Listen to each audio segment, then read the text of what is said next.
à l'origine, j'ai commencé le rap assez tôt.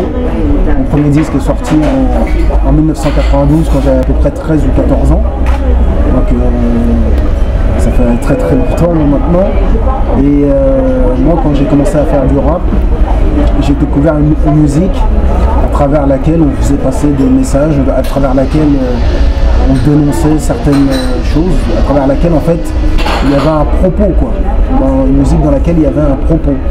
Et aujourd'hui, comme la plupart des rappeurs français ont retiré tout message, tout propos du rap et sont restés dans ce qu'on appelle l'ego trip, ce qui consiste à dire je suis le meilleur. Ils ont même poussé un peu plus loin, ils ont été aussi dans ce que moi j'appelle la glorification de l'autodestruction en vantant la vie de rue et tout ce que ça peut entraîner.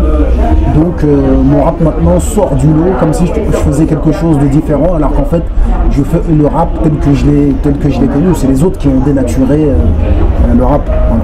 Est-ce que vous êtes d'accord avec les personnes qui vous appellent le chef de file du rap conscient? Alors, je ne peux pas renier l'appellation de rap conscient, parce que je me demande même si je ne suis pas le premier à avoir dit ça.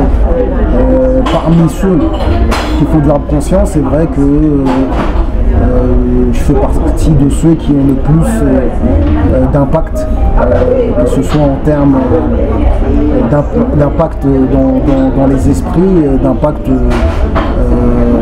ce qui concerne la vente de disques. Donc c'est pour ça que certains, je pense, m'appellent le chef de file du rap conscient. Sachant que vous avez grandi à Orly, qui est une banlieue connue de la couronne parisienne, est-ce que vous pensez que quand on vient de banlieue, justement, on est comme on part avec un handicap dans la vie pour les embauches, pour... Oui, bien sûr. Quand j'ai discuté la dernière fois avec un professeur, un enseignant qui enseigne dans un lycée professionnel en banlieue, parce que je suis en train d'écrire un long métrage qui va traiter aussi de l'éducation. Et il m'a dit une très belle expression, il m'a dit que les enfants en banlieue, parce que c'est très tôt en réalité que l'écart se creuse et que les inégalités se manifestent, les enfants en banlieue subissaient 3 discriminations. D'abord une discrimination raciale, il faut oser le dire, une discrimination raciale parce que on trouve en banlieue en général une grande partie de noirs et d'arabes. Il y a aussi une discrimination spatiale, parce que par exemple, je crois justement à Bagneux, il me semble qu'à Bagneux, il n'y a pas d'université à Bagneux. Il n'y a pas...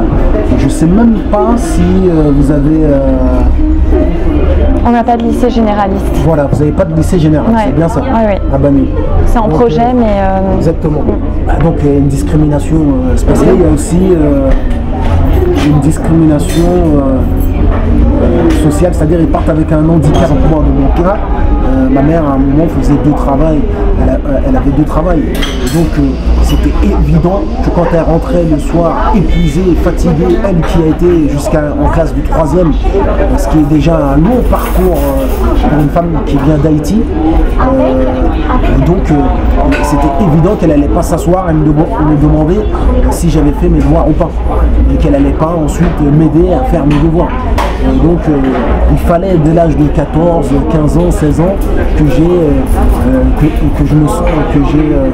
j'agisse en adulte et que je me responsabilise moi-même. Donc ça explique un peu que oui, il ne faut pas nier qu'en banlieue on ne part pas avec les mêmes chances qu'ailleurs, mais après bien sûr c'est pas une excuse pour céder à la facilité ou pour accepter la mentalité d'assister. Voilà. Moi je pense que ça doit être plutôt un moteur